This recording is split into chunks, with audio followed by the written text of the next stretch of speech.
ਸਾਰਿਆਂ ਨੂੰ ਸਤਿ ਸ਼੍ਰੀ ਅਕਾਲ। ਮੇਰਾ ਨਾਮ ਰਾਜਵੀਰ ਕੌਰ ਹੈ। ਮੈਂ ਬਾਬਾ ਨਾਮਦੇਵ ਸਰਕਾਰੀ ਸੀਨੀਅਰ ਸੈਕੰਡਰੀ ਸਕੂਲ ਘੁਮਾਣ, ਜ਼ਿਲ੍ਹਾ ਗੁਰਦਾਸਪੁਰ ਵਿਖੇ ਬਤੌਰ ਪੰਜਾਬੀ ਅਧਿਆਪਿਕਾ ਸੇਵਾ ਨਿਭਾ ਰਹੀ ਹਾਂ। ਅੱਜ ਅਸੀਂ ਪੰਜਾਬੀ ਵਿਸ਼ੇ ਦੇ ਪਾਠਕ੍ਰਮ ਵਿੱਚ ਸ਼ਾਮਿਲ ਚਿੱਠੀ ਪੱਤਰ ਸਕੂਲ ਦੀ ਲਾਇਬ੍ਰੇਰੀ ਨੂੰ ਸੁਚਾਰੂ ਢੰਗ ਨਾਲ ਚਲਾਉਣ ਸੰਬੰਧੀ ਸਕੂਲ ਮੁਖੀ ਨੂੰ ਪੱਤਰ ਲਿਖਣ ਦਾ ਅਭਿਆਸ ਕਰਾਂਗੇ। ਸਭ ਤੋਂ ਪਹਿਲਾਂ ਆਪਾਂ ਗੱਲ ਕਰਾਂਗੇ ਕਿ ਚਿੱਠੀ ਪੱਤਰ ਕਿਸ ਨੂੰ ਆਖਦੇ ਹਨ।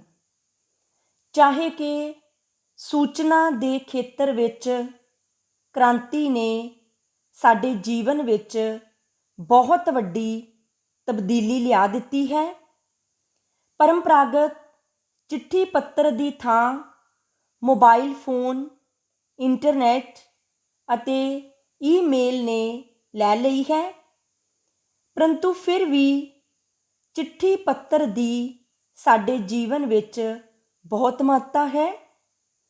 ਸਕੂਲ ਪੜ੍ਹਦਿਆਂ ਦਾਖਲਾ ਲੈਣ ਲਈ, ਛੁੱਟੀ ਲੈਣ, ਸੈਕਸ਼ਨ ਬਦਲਣ, ਮੈਚ ਖੇਡਣ ਜਾਂ ਦੇਖਣ ਦੀ ਆਗਿਆ ਲੈਣ, ਕਿਸੇ ਵਿਦਿਅਕ ਟੂਰ 'ਤੇ ਜਾਣ ਦੀ ਮਨਜ਼ੂਰੀ ਲੈਣ, ਫੀਸ ਜਾਂ ਜੁਰਮਾਨਾ ਮਾਫ਼ ਕਰਵਾਉਣ, ਸਕੂਲ ਛੱਡਣ ਦਾ ਸਰਟੀਫਿਕੇਟ ਲੈਣ ਆਦਿ ਵਿਸ਼ਿਆਂ ਲਈ ਬਿਨੇ ਪੱਤਰ ਲਿਖਣੇ ਪੈਂਦੇ ਹਨ। ਉਚੇਰੀ ਪੜ੍ਹਾਈ ਕਰਦਿਆਂ ਵੀ ਸਮੇਂ-ਸਮੇਂ 'ਤੇ ਅਜਿਹੇ ਬਿਨੇ ਪੱਤਰ ਲਿਖੇ ਜਾਂਦੇ ਹਨ।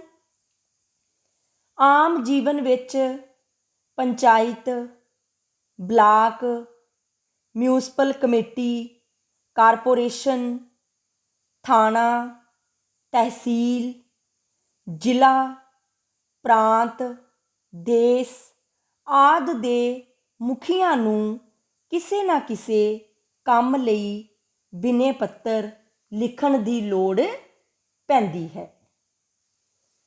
ਵਪਾਰਿਕ ਕੰਮਾਂ ਕਾਰਾਂ ਵਿੱਚ ਤਾਂ ਪੱਤਰਾਂ ਰਾਹੀਂ ਲੱਖਾਂ ਕਰੋੜਾਂ ਦਾ ਵਣਜ ਹੁੰਦਾ ਹੈ। ਨਿੱਜੀ ਜੀਵਨ ਵਿੱਚ ਤਾਂ ਚਿੱਠੀ ਪੱਤਰ ਰਾਹੀਂ ਸੰਪਰਕ ਹੋਣ ਨੂੰ ਅੱਧਾ ਮਿਲਾਪ ਕਿਹਾ ਜਾਂਦਾ ਰਿਹਾ ਹੈ। ਚਿੱਠੀ ਪੱਤਰ ਮੁੱਖ ਰੂਪ ਵਿੱਚ 6 ਤਰ੍ਹਾਂ ਦੇ ਹੁੰਦੇ ਹਨ।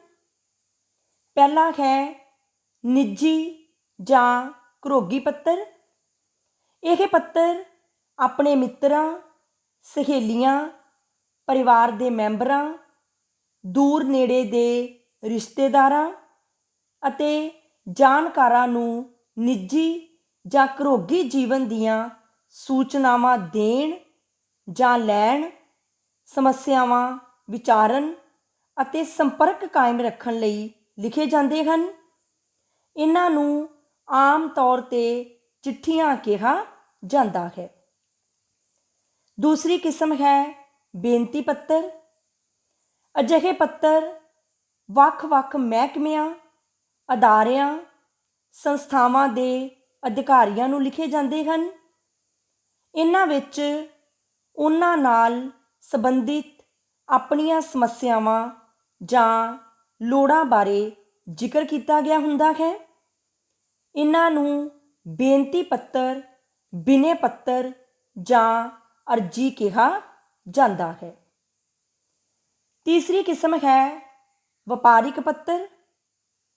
ਇਹ ਪੱਤਰ ਵਪਾਰਿਕ ਸੰਸਥਾਵਾਂ ਜਾਂ ਵਪਾਰ ਨਾਲ ਜੁੜੇ ਵਿਅਕਤੀਆਂ ਅਤੇ ਸੰਸਥਾਵਾਂ ਵੱਲੋਂ ਵਪਾਰ ਦੇ ਸੰਬੰਧ ਵਿੱਚ ਲਿਖੇ ਜਾਂਦੇ ਹਨ। ਚੌਥੀ ਕਿਸਮ ਹੈ ਦਫ਼ਤਰੀ ਪੱਤਰ। ਇਹ ਪੱਤਰ ਇੱਕ ਅਧਿਕਾਰੀ ਵੱਲੋਂ ਦੂਜੇ ਅਧਿਕਾਰੀ ਜਾਂ ਕਿਸੇ ਆਮ ਨਾਗਰਿਕ ਨੂੰ ਲਿਖੇ ਜਾਂਦੇ ਹਨ। ਪੰਜਵੀਂ ਕਿਸਮ ਹੈ ਅਰਧ ਸਰਕਾਰੀ ਪੱਤਰ। ਇਸ ਪ੍ਰਕਾਰ ਦੇ ਪੱਤਰ ਅਧਿਕਾਰੀਆਂ ਵੱਲੋਂ ਸੰਬੰਧਿਤ ਵਿਅਕਤੀਆਂ ਜਾਂ ਅਧਿਕਾਰੀਆਂ ਨੂੰ ਦਫ਼ਤਰੀ ਕੰਮਾਂ ਬਾਰੇ ਲਿਖੇ ਜਾਂਦੇ ਹਨ। 6ਵੀਂ ਕਿਸਮ ਹੈ ਫੁਟਕਲ ਪੱਤਰ। ਸਮਾਚਾਰ ਪੱਤਰਾਂ ਅਤੇ ਰਿਸਾਲਿਆਂ ਦੇ ਸੰਪਾਦਕਾਂ, ਰੇਡੀਓ ਅਤੇ ਟੈਲੀਵਿਜ਼ਨ ਦੇ ਡਾਇਰੈਕਟਰਾਂ ਆਦਿ ਨੂੰ ਪ੍ਰੋਗਰਾਮਾਂ ਬਾਰੇ ਟਿੱਪਣੀਆਂ, ਸੁਝਾਅ ਜਾਂ ਸਿਫਾਰਿਸ਼ ਕਰਨ ਬਾਰੇ ਲਿਖੇ ਜਾਂਦੇ ਹਨ। ਇਸ ਤਰ੍ਹਾਂ ਦੇ ਪੱਤਰ ਇਸ ਸ਼੍ਰੇਣੀ ਵਿੱਚ ਸ਼ਾਮਿਲ ਕੀਤੇ ਜਾਂਦੇ ਹਨ। ਇਸ ਤਰ੍ਹਾਂ ਚਿੱਠੀ ਪੱਤਰ ਰਾਹੀਂ ਅਸੀਂ ਆਪਣੀਆਂ ਭਾਵਨਾਵਾਂ ਅਤੇ ਵਿਚਾਰਾਂ ਦੇ ਪ੍ਰਭਾਵ ਦੂਜਿਆਂ ਤੱਕ ਪਹੁੰਚਾਉਂਦੇ ਹਾਂ। ਹਰ ਕੋਈ ਚਾਹੁੰਦਾ ਹੈ ਕਿ ਦੂਜਿਆਂ ਉੱਤੇ ਚੰਗਾ ਪ੍ਰਭਾਵ ਪਵੇ। ਇਹ ਚੰਗਾ ਪ੍ਰਭਾਵ ਚਿੱਠੀ ਪੱਤਰ ਨੂੰ ਚੰਗੇ ਢੰਗ ਨਾਲ ਲਿਖ ਕੇ ਹੀ ਪਾਇਆ ਜਾ ਸਕਦਾ ਹੈ।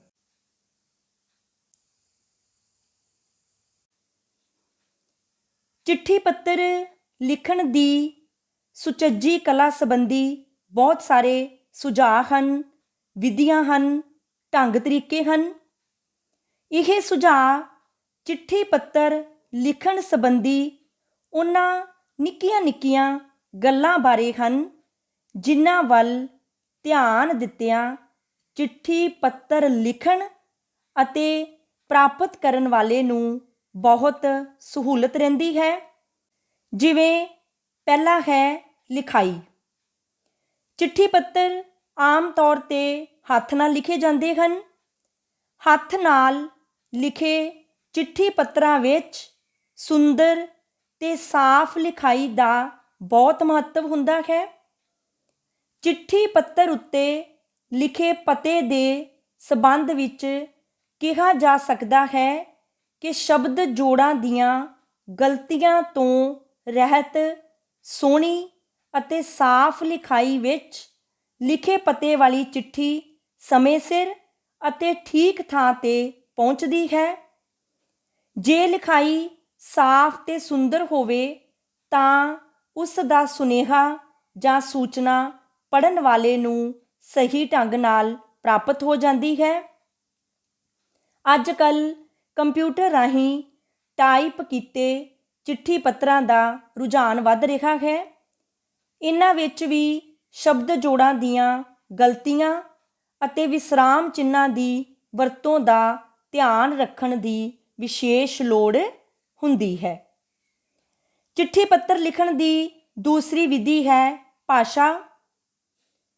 ਚਿੱਠੀ ਪੱਤਰ ਦੀ ਭਾਸ਼ਾ ਸਰਲ ਅਤੇ ਸਪਸ਼ਟ ਹੋਣੀ ਚਾਹੀਦੀ ਹੈ। ਬੇਨਤੀ ਪੱਤਰਾਂ, ਵਪਾਰਿਕ ਪੱਤਰਾਂ ਅਤੇ ਦਫ਼ਤਰੀ ਪੱਤਰਾਂ ਦੀ ਭਾਸ਼ਾ ਨਿਸ਼ਚਿਤ ਅਤੇ ਰਸਮੀ ਹੁੰਦੀ ਹੈ। ਆਮ ਤੌਰ 'ਤੇ ਗਿਣੇ ਮਿਥੇ ਸ਼ਬਦਾਂ ਅਤੇ ਵਾਕਾਂ ਵਿੱਚ ਗੱਲ ਆਖੀ ਜਾਂਦੀ ਹੈ। ਚਿੱਠੀ ਦੀਆਂ ਕੁਝ ਸੀਮਾਵਾਂ ਹੁੰਦੀਆਂ ਹਨ, ਇਸ ਲਈ ਗੱਲ ਸੰਖੇਪ ਵਿੱਚ ਕੀਤੀ ਜਾਂਦੀ ਹੈ। ਦੂਜਾ, ਆਮ ਗੱਲਬਾਤ ਨਾਲੋਂ ਥੋੜ੍ਹਾ ਸੰਕੋਚ ਵੀ ਹੁੰਦਾ ਹੈ। ਕਈ ਗੱਲਾਂ ਜਿਹੜੀਆਂ ਆਮ ਬੋਲ ਚਾਲ ਵੇਲੇ ਸਹਿਜ ਸੁਭਾਅ ਕਹਿ ਦਿੱਤੀਆਂ ਜਾਂਦੀਆਂ ਹਨ, ਚਿੱਠੀ ਵਿੱਚ ਲਿਖਣੀਆਂ ਉਚਿਤ ਨਹੀਂ ਜਾਪਦੀਆਂ। ਇਸ ਲਈ ਚਿੱਠੀ ਵਿੱਚ ਕੇਵਲ ਉਹ ਗੱਲ ਹੀ ਲਿਖੀ ਜਾਣੀ ਚਾਹੀਦੀ ਹੈ ਜਿਸ ਨੂੰ ਵਾਰ-ਵਾਰ ਪੜ੍ਹਨ 'ਤੇ ਵੀ ਉਸ ਦਾ ਗਲਤ ਜਾਂ ਉਲਟਾ ਪ੍ਰਭਾਵ ਨਾ ਪਵੇ। ਚਿੱਠੀ ਪੱਤਰ ਕਿਸੇ ਵੀ ਪ੍ਰਕਾਰ ਦੀ ਹੋਵੇ, ਸਾਡੇ ਹੱਥਾਂ ਨਾਲ ਲਿਖੇ ਹੋਣ ਕਾਰਨ ਜਾਂ ਟਾਈਪ ਕੀਤੇ ਹੋਣ 'ਤੇ ਸਾਡੇ ਦਸਤਖਤ ਹੋਣ ਕਾਰਨ ਸਾਡੀ ਆਖੀ ਗੱਲ ਦੀ ਤਸਦੀਕ ਹੁੰਦੀ ਹੈ, ਜਿਸ ਤੋਂ ਮੁੱਕਰਨਾ ਔਖਾ ਹੁੰਦਾ ਹੈ। ਇਸ ਲਈ ਚਿੱਠੀ ਪੱਤਰ ਵਿੱਚ ਲਿਖੇ ਹਰ ਸ਼ਬਦ ਲਈ ਚਿੱਠੀ ਲੇਖਕ ਜ਼ਿੰਮੇਵਾਰ ਹੁੰਦਾ ਹੈ। ਇਸ ਦੇ ਨਾਲ ਹੀ ਚਿੱਠੀ ਪੱਤਰ ਵਿੱਚ ਸ਼ੁੱਧ ਭਾਸ਼ਾ ਲਿਖਣ, ਪੈਰੇ ਬਣਾਉਣ, ਵਿਸਰਾਮ ਚਿੰਨ੍ਹਾਂ ਦੀ ਸਹੀ ਵਰਤੋਂ ਕਰਨ, ਹਾਸ਼ੀਆ ਛੱਡਣ ਆਦਿ ਗੱਲਾਂ ਵੱਲ ਵੀ ਧਿਆਨ ਰੱਖਣ ਦੀ ਲੋੜ ਹੁੰਦੀ ਹੈ। ਇਸ ਤੋਂ ਇਲਾਵਾ ਚਿੱਠੀ ਪੱਤਰ ਲਿਖਣ ਦੇ ਵਿੱਚ ਸਭ ਤੋਂ ਵੱਧ ਮਹੱਤਵਪੂਰਨ ਗੱਲ ਹੁੰਦੀ ਹੈ ਸਿਰਨਾਮਾ। ਇਹ ਪੋਸਟ ਕਾਰਡ ਜਾਂ ਲਿਫਾਫੇ ਦੇ ਬਾਹਰ ਲਿਖਿਆ ਜਾਂਦਾ ਹੈ। ਸਿਰਨਾਮਾ ਲਿਖਣ ਸਮੇਂ ਨਾਂ ਅਤੇ ਪਤਾ ਸਾਫ਼ ਅਤੇ ਠੀਕ ਲਿਖਣਾ ਚਾਹੀਦਾ ਹੈ। ਨਾਂ ਦੇ ਅੱਗੇ ਸਤਿਕਾਰ ਪ੍ਰਗਟ ਕਰਦਾ ਸ਼ਬਦ ਅਤੇ ਨਾਲ ਵਿਅਕਤੀ ਦੀ ਪਦਵੀ ਦਾ ਇਸਤੇਮਾਲ ਕਰਨਾ ਵੀ ਠੀਕ ਹੈ।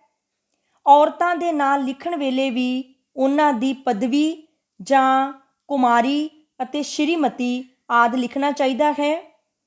ਇਸ ਤੋਂ ਬਾਅਦ ਘਰ ਦੇ ਨੰਬਰ, ਫਿਰ ਮੁਹੱਲਾ, ਸ਼ਹਿਰ, ਪਿੰਡ, ਡਾਕਖਾਨਾ, ਅੰਤ ਵਿੱਚ ਜ਼ਿਲ੍ਹਾ ਅਤੇ ਰਾਜ ਦਾ ਨਾਂ ਲਿਖਣਾ ਚਾਹੀਦਾ ਹੈ। ਜੇਕਰ ਪਿੰਨ ਕੋਡ ਪਤਾ ਹੈ ਤਾਂ ਅਖੀਰ ਵਿੱਚ ਪਿੰਨ ਕੋਡ ਜ਼ਰੂਰ ਲਿਖਣਾ ਚਾਹੀਦਾ ਹੈ। ਪਿੰਨ ਕੋਡ ਲਿਖਣ ਨਾਲ ਚਿੱਠੀ ਜਲਦੀ ਠੀਕ ਪਤੇ 'ਤੇ ਪੁੱਜਦੀ ਹੈ। ਅੱਜ ਕੱਲ੍ਹ ਫੋਨ ਨੰਬਰ ਲਿਖਣ ਦਾ ਰੁਝਾਨ ਵੀ ਪ੍ਰਚਲਿਤ ਹੈ। ਜੇ ਚਿੱਠੀ ਪੰਜਾਬ ਤੋਂ ਬਾਹਰ ਭੇਜਣੀ ਹੈ ਤਾਂ ਪਤਾ ਪੰਜਾਬੀ ਦੇ ਨਾਲ ਨਾਲ ਹਿੰਦੀ ਜਾਂ ਅੰਗਰੇਜ਼ੀ ਵਿੱਚ ਲਿਖਿਆ ਜਾਣਾ ਚਾਹੀਦਾ ਹੈ। ਜੇ ਚਿੱਠੀ ਵਿਦੇਸ਼ ਵਿੱਚ ਭੇਜਣੀ ਹੈ ਤਾਂ ਪਤਾ ਅੰਗਰੇਜ਼ੀ ਵਿੱਚ ਲਿਖਿਆ ਜਾਣਾ ਚਾਹੀਦਾ ਹੈ। ਆਮ ਤੌਰ 'ਤੇ ਚਿੱਠੀ ਪੱਤਰਾਂ ਦੇ ਆਰੰਭ ਵਿੱਚ ਪੰਨੇ ਦੇ ਸੱਜੇ ਹੱਥ ਵਾਲੇ ਸਿਰੇ ਉੱਤੇ ਪੱਤਰ ਲਿਖਣ ਵਾਲੇ ਦਾ ਆਪਣਾ ਪਤਾ ਲਿਖਿਆ ਜਾਂਦਾ ਹੈ। ਇਹ ਉਸ ਦਾ ਡਾਕ ਦਾ ਪਤਾ ਹੁੰਦਾ ਹੈ। ਜੇ ਪੱਤਰ ਪਿੰਡ ਤੋਂ ਲਿਖਿਆ ਜਾਵੇ ਤਾਂ ਪਹਿਲਾਂ ਪਿੰਡ ਦਾ ਨਾਂ ਲਿਖਿਆ ਜਾਂਦਾ ਹੈ।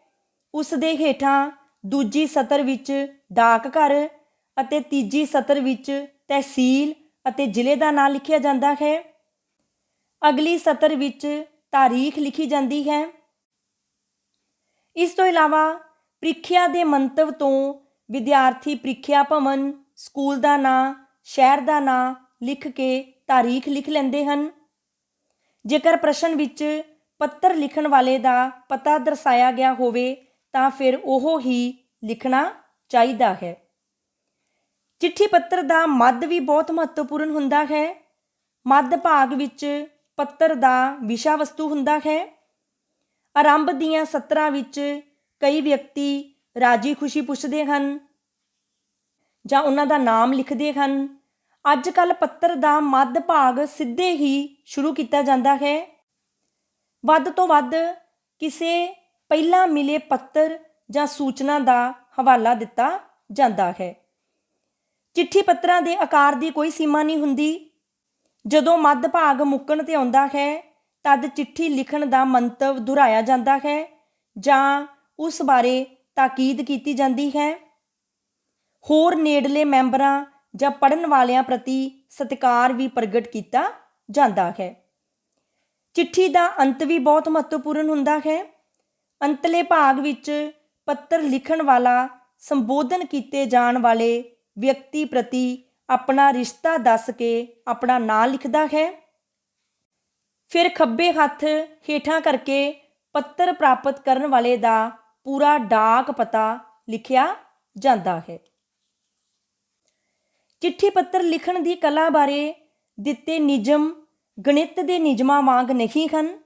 ਲਿਖਣ ਵਾਲਾ ਹਰ ਵਿਅਕਤੀ ਆਪਣੀ ਨਿੱਜੀ ਸੋਚ, ਰੁਚੀ ਅਤੇ ਪਸੰਦ ਅਨੁਸਾਰ ਇਹਨਾਂ ਵਿੱਚ ਨਿੱਕੀ ਮੋਟੀ ਤਬਦੀਲੀ ਕਰ ਸਕਦਾ ਹੈ। ਇਸ ਲਈ ਚਿੱਠੀ ਪੱਤਰ ਲਿਖਣ ਦੀਆਂ ਵਿਧੀਆਂ ਨੂੰ ਅਸੀਂ ਸੁਝਾਅ ਹੀ ਕਹਿ ਸਕਦੇ ਹਾਂ। ਉਂਝ ਵੀ ਜੀਵਨ ਦੇ ਹੋਰ ਖੇਤਰਾਂ ਵਿੱਚ ਬਦਲਦੇ ਫੈਸ਼ਨਾਂ ਅਤੇ ਰੁਚੀਆਂ ਵਾਂਗ ਸਮਾਂ ਲੰਘਣ ਨਾਲ ਚਿੱਠੀ ਪੱਤਰ ਲਿਖਣ ਦੇ ਸਲੀਕੇ ਅਤੇ ਤਰੀਕੇ ਵਿੱਚ ਵੀ ਤਬਦੀਲੀ ਆਉਂਦੀ ਰਹਿੰਦੀ ਹੈ। ਹੁਣ ਅਸੀਂ ਸਕੂਲ ਦੀ ਲਾਇਬ੍ਰੇਰੀ ਨੂੰ ਸੁਚਾਰੂ ਢੰਗ ਨਾਲ ਚਲਾਉਣ ਸੰਬੰਧੀ ਸਕੂਲ ਮੁਖੀ ਨੂੰ ਪੱਤਰ ਲਿਖਣ ਦਾ ਅਭਿਆਸ ਕਰਾਂਗੇ। ਸੇਵਾ ਵਿਖੇ ਪ੍ਰਿੰਸੀਪਲ ਬਾਬਾ ਨਾਮਦੇਵ ਸਰਕਾਰੀ ਸੀਨੀਅਰ ਸੈਕੰਡਰੀ ਸਕੂਲ ਘੁਮਾਣ। ਵਿਸ਼ਾ ਸਕੂਲ ਦੀ ਲਾਇਬ੍ਰੇਰੀ ਨੂੰ ਸੁਚਾਰੂ ਢੰਗ ਨਾਲ ਚਲਾਉਣ ਸੰਬੰਧੀ। ਸ਼੍ਰੀਮਤੀ ਜੀ, ਬੇਨਤੀ ਇਹ ਹੈ ਕਿ ਇਸ ਪੱਤਰ ਰਾਹੀਂ ਮੈਂ ਆਪ ਜੀ ਦਾ ਧਿਆਨ ਸਕੂਲ ਦੀ ਲਾਇਬ੍ਰੇਰੀ ਵੱਲ ਦਿਵਾਉਣਾ ਚਾਹੁੰਦੀ ਹਾਂ। ਜਿਵੇਂ ਮਨੁੱਖੀ ਸਰੀਰ ਨੂੰ ਤੰਦਰੁਸਤ ਰੱਖਣ ਲਈ ਸੰਤੁਲਿਤ ਭੋਜਨ ਦੀ ਲੋੜ ਹੁੰਦੀ ਹੈ, ਇਸੇ ਤਰ੍ਹਾਂ ਮਾਨਸਿਕ ਤੰਦਰੁਸਤੀ ਲਈ ਗਿਆਨ ਦੀ ਜ਼ਰੂਰਤ ਹੁੰਦੀ ਹੈ। ਇਹ ਗਿਆਨ ਸਾਨੂੰ ਮਾਪਿਆਂ, ਅਧਿਆਪਕਾਂ ਜਾਂ ਫਿਰ ਪੁਸਤਕਾਂ ਤੋਂ ਪ੍ਰਾਪਤ ਹੁੰਦਾ ਹੈ। ਲਾਇਬ੍ਰੇਰੀ ਵਿੱਚ ਅਲੱਗ-ਅਲੱਗ ਵਿਸ਼ਿਆਂ ਨਾਲ ਸੰਬੰਧਿਤ ਪੁਸਤਕਾਂ ਵਿਸ਼ੇਸ਼ ਤਰਤੀਬ ਨਾਲ ਰੱਖੀਆਂ ਜਾਣੀਆਂ ਚਾਹੀਦੀਆਂ ਹਨ। ਸਾਡੇ ਦੇਸ਼ ਵਿੱਚ ਲਾਇਬ੍ਰੇਰੀਆਂ ਦੀ ਪਰੰਪਰਾ ਬਹੁਤ ਪੁਰਾਣੀ ਹੈ। ਭਾਰਤ ਦੀਆਂ ਨਾਲੰਦਾ ਅਤੇ ਤਕਸ਼ਲਾ ਯੂਨੀਵਰਸਿਟੀਆਂ ਦੀਆਂ ਲਾਇਬ੍ਰੇਰੀਆਂ ਪੂਰੀ ਦੁਨੀਆ ਵਿੱਚ ਪ੍ਰਸਿੱਧ ਸਨ। ਮੇਰੀ ਆਪ ਜੀ ਅੱਗੇ ਬੇਨਤੀ ਹੈ ਕਿ ਸਕੂਲ ਦੀ ਲਾਇਬ੍ਰੇਰੀ ਵਿੱਚ 2 ਭਾਗ ਬਣਾਏ ਜਾਣ। ਇੱਕ ਭਾਗ ਵਿੱਚ ਰੋਜ਼ਾਨਾ ਅਖਬਾਰ, ਸਪਤਾਹਿਕ ਅਖਬਾਰ ਅਤੇ ਮਹੀਨਾਵਾਰ, ਤ੍ਰੈਮਾਸਿਕ ਜਾਂ ਛਿਮਾਹੀ ਛਪਣ ਵਾਲੇ ਰਿਸਾਲੇ ਰੱਖੇ ਜਾਣ। ਅਖਬਾਰਾਂ ਤੋਂ ਸਾਨੂੰ ਰੋਜ਼ਾਨਾ ਵਾਪਰਨ ਵਾਲੀਆਂ ਘਟਨਾਵਾਂ ਬਾਰੇ ਤਾਜ਼ਾ ਜਾਣਕਾਰੀ ਮਿਲਦੀ ਹੈ। ਸਾਡੀ ਲਾਇਬ੍ਰੇਰੀ ਵਿੱਚ ਆਮ ਤੌਰ 'ਤੇ ਪੰਜਾਬੀ, ਹਿੰਦੀ ਅਤੇ ਅੰਗਰੇਜ਼ੀ ਭਾਸ਼ਾ ਵਿੱਚ ਛਪਣ ਵਾਲੀਆਂ ਅਖਬਾਰਾਂ ਮੰਗਵਾਈਆਂ ਜਾਂਦੀਆਂ ਹਨ। ਸਾਡੇ ਸਕੂਲ ਦੀ ਲਾਇਬ੍ਰੇਰੀ ਵਿੱਚ ਕਈ ਕਿਸਮ ਦੇ ਰਸਾਲੇ ਹੁੰਦੇ ਹਨ। ਕੁਝ ਸਿਰਫ ਬੱਚਿਆਂ ਲਈ, ਕੁਝ ਨੌਜਵਾਨਾਂ ਲਈ, ਕੁਝ ਔਰਤਾਂ ਲਈ, ਕੁਝ ਖੇਡਾਂ ਸੰਬੰਧੀ, ਕੁਝ ਧਾਰਮਿਕ, ਕੁਝ ਸਮਾਜਿਕ ਅਤੇ ਸੱਭਿਆਚਾਰਕ ਜਾਣਕਾਰੀ ਨਾਲ ਭਰਪੂਰ, ਕੁਝ ਵਿਗਿਆਨ ਨਾਲ ਸੰਬੰਧਿਤ, ਕੁਝ ਮੁਕਾਬਲੇ ਦੀਆਂ ਵਿਸ਼ੇਸ਼ ਪ੍ਰੀਖਿਆਵਾਂ ਸੰਬੰਧੀ ਗਿਆਨ ਨਾਲ ਭਰਪੂਰ ਹੁੰਦੇ ਹਨ।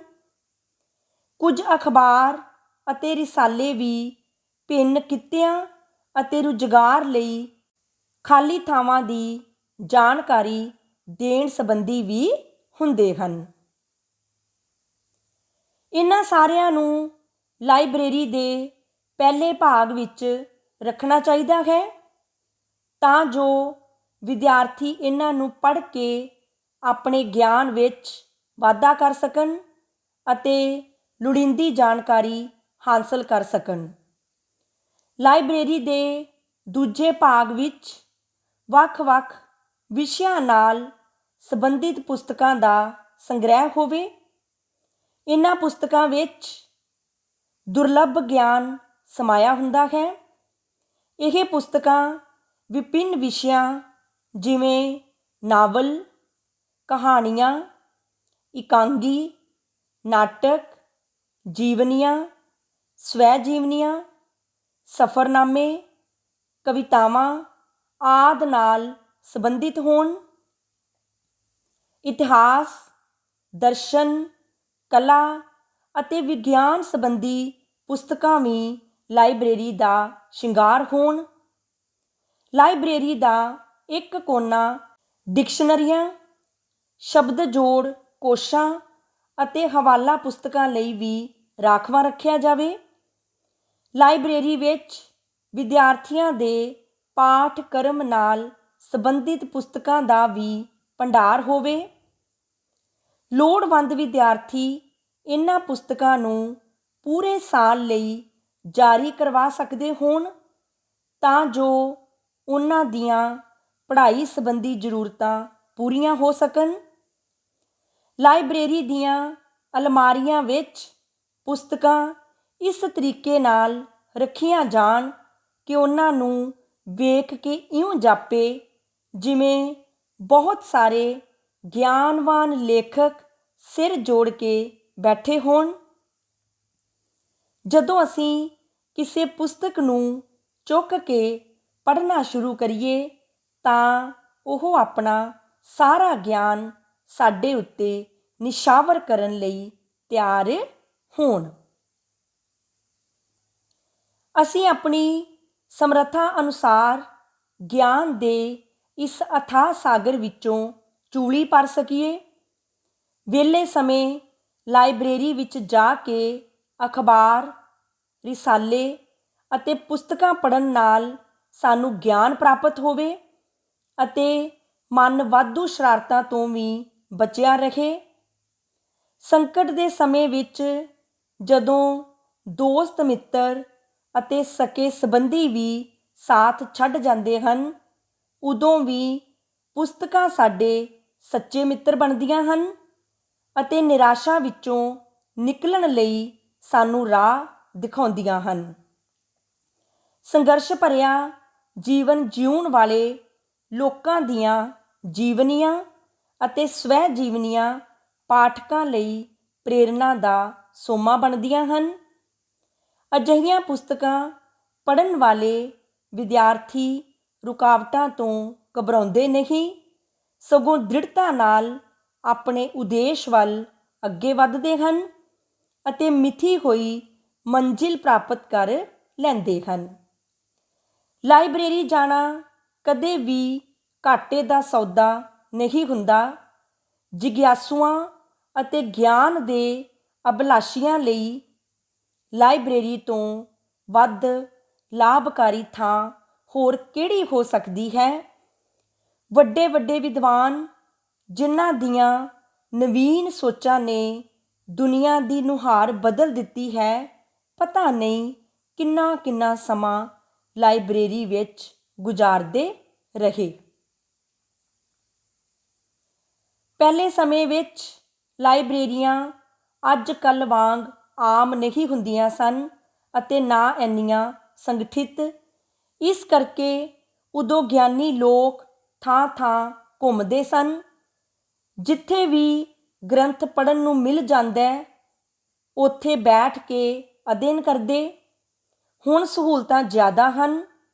ਚੰਗੇ ਕਾਗਜ਼, ਉੱਤਮ ਛਪਾਈ ਅਤੇ ਆਕਰਸ਼ਿਤ ਜਿਲਦਾਂ ਵਿੱਚ ਵੱਖ-ਵੱਖ ਵਿਸ਼ਿਆਂ ਦੀਆਂ ਬੇਸ਼ੁਮਾਰ ਕਿਤਾਬਾਂ ਇੱਕੋ ਥਾਂ ਮਿਲ ਸਕਦੀਆਂ ਹਨ। ਸਾਫ਼ ਸੁਥਰਾ ਆਲਾ ਦੁਆਲਾ, ਚਾਨਣ, ਹਵਾ, ਬੈਠਣ ਦਾ ਪ੍ਰਬੰਧ ਪੜ੍ਹਨ ਵਾਲਾ ਹੋਵੇ ਤਾਂ ਗਿਆਨ ਲਾਲਸਾ ਨੂੰ ਰੱਜ ਰੱਜ ਤ੍ਰਿਪਤ ਕਰ ਸਕਦਾ ਹੈ। ਹੋਰ ਪੜ੍ਹਨ ਵਾਲਿਆਂ ਦੀ ਸੰਗਤ ਵਿੱਚ ਮਨ ਮੱਲੋ ਮੱਲੀ ਪੜ੍ਹਨ ਨੂੰ ਕਰਦਾ ਹੈ। ਨਾਲੇ ਗਿਆਨ ਦਾ ਵਿਸ਼ਾਲ ਸਮੁੰਦਰ ਤੱਕ ਕੇ ਆਪਣੇ ਤੁੱਛ ਗਿਆਨ ਦਾ ਅਹਿਸਾਸ ਸਾਡੇ ਅੰਦਰ ਉਸ ਨਿਮਰਤਾ ਭਾਵ ਨੂੰ ਜਗਾਉਂਦਾ ਹੈ ਜਿਸ ਦਾ ਧਾਰਨੀ ਹਰ ਪੜ੍ਹਿਆ ਲਿਖਿਆ ਮਨੁੱਖ ਹੋਣਾ ਚਾਹੀਦਾ ਹੈ। ਸੱਚ ਤਾਂ ਇਹ ਹੈ ਕਿ ਇੱਕ ਕਤਰਾ ਜਦੋਂ ਸਮੁੰਦਰ ਦੇ ਨਜ਼ਦੀਕ ਹੁੰਦਾ ਹੈ ਤਾਂ ਸਮੁੰਦਰ ਦੀ ਵਿਸ਼ਾਲਤਾ ਤੇ ਗਹਿਰਾਈ ਉਸ ਵਿੱਚ ਝਲਕਣ ਲੱਗਦੀ ਹੈ। ਤਦੇ ਤਾਂ ਅੱਜ ਵੀ ਲਾਇਬ੍ਰੇਰੀ ਕੇਵਲ ਵਿਦਿਆਰਥੀਆਂ ਲਈ ਨਹੀਂ ਹੁੰਦੀ, ਇਹ ਹਰ ਉਮਰ ਦੇ ਵਿਅਕਤੀਆਂ ਦੀ ਲੋੜ ਬਣ ਗਈ ਹੈ। ਵਿਦਿਆਰਥੀਆਂ ਨੂੰ ਸਕੂਲ ਪੱਧਰ ਉੱਤੇ ਹੀ ਲਾਇਬ੍ਰੇਰੀ ਜਾਣ ਅਤੇ ਪਾਠਕ੍ਰਮ ਤੋਂ ਇਲਾਵਾ ਹੋਰ ਚੰਗੀਆਂ ਕਿਤਾਬਾਂ ਪੜ੍ਹਨ ਦੀ ਚੇਟਕ ਲਾਈ ਜਾਣੀ ਜ਼ਰੂਰੀ ਹੈ। ਚੰਗੀਆਂ ਪੁਸਤਕਾਂ ਦੀ ਚੋਣ ਕਰਨ ਵਿੱਚ ਅਧਿਆਪਕਾਂ ਨੂੰ ਵਿਦਿਆਰਥੀਆਂ ਦੀ ਮਦਦ ਕਰਨੀ ਚਾਹੀਦੀ ਹੈ। ਅਧਿਆਪਕ ਚੰਗੀਆਂ ਕਿਤਾਬਾਂ ਬਾਰੇ ਸਵੇਰ ਦੀ ਸਭਾ ਵਿੱਚ ਜਾਂ ਜਮਾਤ ਵਿੱਚ ਜਾਣਕਾਰੀ ਦੇ ਸਕਦੇ ਹਨ। ਇਨ੍ਹਾਂ ਕਿਤਾਬਾਂ ਵਿਚਲੀਆਂ ਕੁਝ ਗੱਲਾਂ ਵਿਦਿਆਰਥੀਆਂ ਨਾਲ ਸਾਂਝੀਆਂ ਕਰਕੇ ਉਹਨਾਂ ਵਿੱਚ ਪੁਸਤਕਾਂ ਪੜ੍ਹਨ ਲਈ ਉਤਸੁਕਤਾ ਪੈਦਾ ਕੀਤੀ ਜਾ ਸਕਦੀ ਹੈ। ਆਪਣੇ ਸਕੂਲ ਵਿੱਚ ਇੱਕ ਪਾਠਕ ਕਲੱਬ ਵੀ ਹੋਣਾ ਚਾਹੀਦਾ ਹੈ। ਵਿਦਿਆਰਥੀਆਂ ਵੱਲੋਂ ਜਾਰੀ ਕਰਵਾਈਆਂ ਕਿਤਾਬਾਂ ਵਿੱਚੋਂ ਲਾਇਬ੍ਰੇਰੀਅਨ ਜਾਂ ਅਧਿਆਪਕ ਵਿਦਿਆਰਥੀਆਂ ਤੋਂ ਕੁਝ ਪ੍ਰਸ਼ਨ ਪੁੱਛ ਸਕਦੇ ਹਨ। ਇਸ ਤਰ੍ਹਾਂ ਕਰਨ ਨਾਲ ਵਿਦਿਆਰਥੀ ਕਿਤਾਬ ਨੂੰ ਵਧੇਰੇ ਰੁਚੀ ਨਾਲ ਪੜ੍ਹਨਗੇ। ਚੰਗੀਆਂ ਕਿਤਾਬਾਂ ਵਿੱਚੋਂ ਵਧੀਆ ਵਿਚਾਰ ਵਿਦਿਆਰਥੀ ਆਪਣੀ ਡਾਇਰੀ ਵਿੱਚ ਵੀ ਲਿਖ ਸਕਦੇ ਹਨ। ਹਰੇਕ ਵਿਦਿਅਕ ਵਰ੍ਹੇ ਦੇ ਅੰਤ ਉੱਤੇ ਵਧੀਆ ਵਿਦਿਆਰਥੀ ਪਾਠਕ ਚੁਣ ਕੇ ਉਸ ਨੂੰ ਸਨਮਾਨਿਤ ਕੀਤਾ ਜਾਣਾ ਚਾਹੀਦਾ ਹੈ। ਅਜਿਹੇ ਯਤਨਾਂ ਨਾਲ ਵਿਦਿਆਰਥੀਆਂ ਵਿੱਚ ਚੰਗੀਆਂ ਪੁਸਤਕਾਂ ਪੜ੍ਹਨ ਦੀ ਰੁਚੀ ਵਧੇਗੀ ਅਤੇ ਲਾਇਬ੍ਰੇਰੀ ਵਿੱਚ ਭਰੇ ਗਿਆਨ ਦੇ ਖਜ਼ਾਨੇ ਦੀ ਵੀ ਸੁਚੱਜੀ ਵਰਤੋਂ ਹੋਵੇਗੀ। ਸਮੇਂ ਦੀ ਸਾਰਥਿਕਤਾ ਦਾ ਅਰਥ ਉਸ ਸਮੇਂ ਨੂੰ ਅਜਿਹੇ ਪਾਸੇ ਖਰਚ ਕਰਨਾ ਹੈ ਕਿ ਪਿੱਛੋਂ ਪਛਤਾਵਾ ਨਾ ਹੋਵੇ। ਲਾਇਬ੍ਰੇਰੀ ਜਾਣਾ ਲਾਹੇ ਦਾ ਰਾਹ ਹੈ। ਇਸ ਰਾਹੇ ਪਛਤਾਵੇ ਦਾ ਪਰਛਾਵਾਂ ਵੀ ਨਹੀਂ ਪੈ ਸਕਦਾ। ਉਮੀਦ ਕਰਦੀ ਹਾਂ ਕਿ ਤੁਸੀਂ ਸਕੂਲ ਦੀ ਲਾਇਬ੍ਰੇਰੀ ਨੂੰ ਸੁਚਾਰੂ ਢੰਗ ਨਾਲ ਚਲਾਉਣ ਲਈ ਮੇਰੇ ਦੁਆਰਾ ਦਿੱਤੇ ਹੋਏ ਸੁਝਾਵਾਂ 'ਤੇ ਜ਼ਰੂਰ ਅਮਲ ਕਰੋਗੇ। ਧੰਨਵਾਦ ਸਹਿਤ ਆਪ ਜੀ ਦੀ ਵਿਸ਼ਵਾਸ ਪਾਤਰ ਰਾਜਵੀਰ ਕੌਰ, ਪੰਜਾਬੀ ਅਧਿਆਪਕਾ, ਬਾਬਾ ਨਾਮਦੇਵ ਸਰਕਾਰੀ ਸੀਨੀਅਰ ਸੈਕੰਡਰੀ ਸਕੂਲ, ਘੁਮਾਣ, ਜ਼ਿਲ੍ਹਾ ਗੁਰਦਾਸਪੁਰ।